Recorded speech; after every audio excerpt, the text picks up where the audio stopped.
Bionicle Chronicles 2 Beware the Bohrok. Written by C.A. Hapka.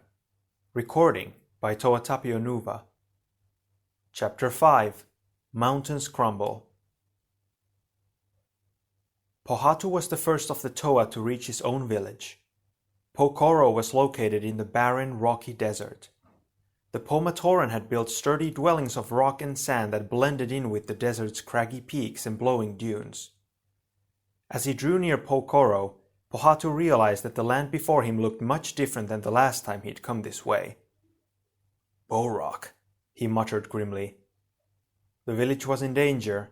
Even from this distance, he could see the Bohrok swarms moving along the path of prophecies, closer and closer to the gates of Pokoro. Pohatu raced forward. "So, we're playing host to the Bohrok, eh?" he murmured.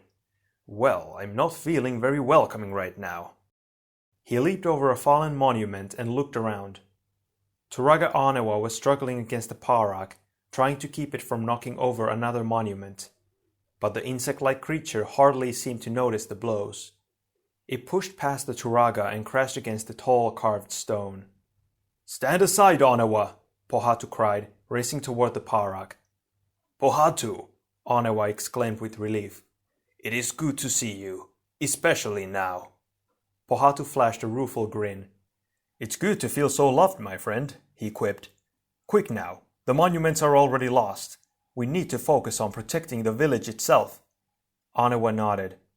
"I will alert the others. We will protect the village gates, whatever it takes." With that, he hurried off. The Toa turned back to the Bohrok. They were everywhere, too many to count. "Gather the Krana," he reminded himself in a murmur. "That's the key. We need those Krana." Pohatu leaped onto the back of a nearby Bohrok. He held on tightly as the Bohrok bucked and leaped, trying to dislodge him. Its moves were slow and easy to manage until it marched toward one of the monuments, an intricately carved arcing stone. The Bohrok ducked beneath, scraping the Toa off on the overhanging stone. "Oof!" Pohatu cried as he hit the ground. "All right, so you want to play dirty, eh, Bohrok?" The Bohrok took no notice of the Toa or his words. It was already trying to topple another monument. Dusting himself off, Pohatu raced past the creature. He stood on the other side of the Rahi stone and leaned against it. The great stone trembled against his hands as the Bohrok on the other side shoved at it. Taking a deep breath, the Toa of stone stepped back and then leaped forward, aiming a powerful kick at the center of the stone. The great monument toppled forward immediately, and there was a shriek of surprise from the other side. Crash! Kruk!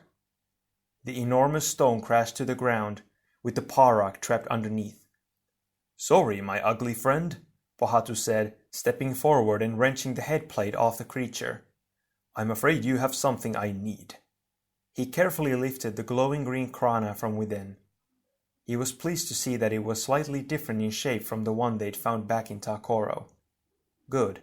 That was one more toward the set of Bohrok Krana they needed. He tucked it into his belt and leaped back into action, heading for the next Bohrok. Pohatu wasn't sure how much time had passed when he heard a shout from above. "More are coming!"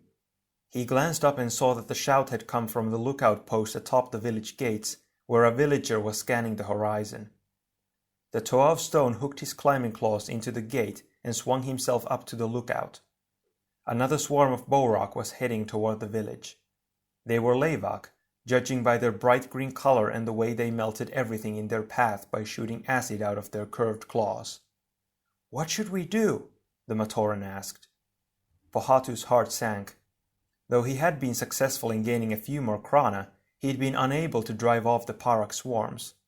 And now there would be more.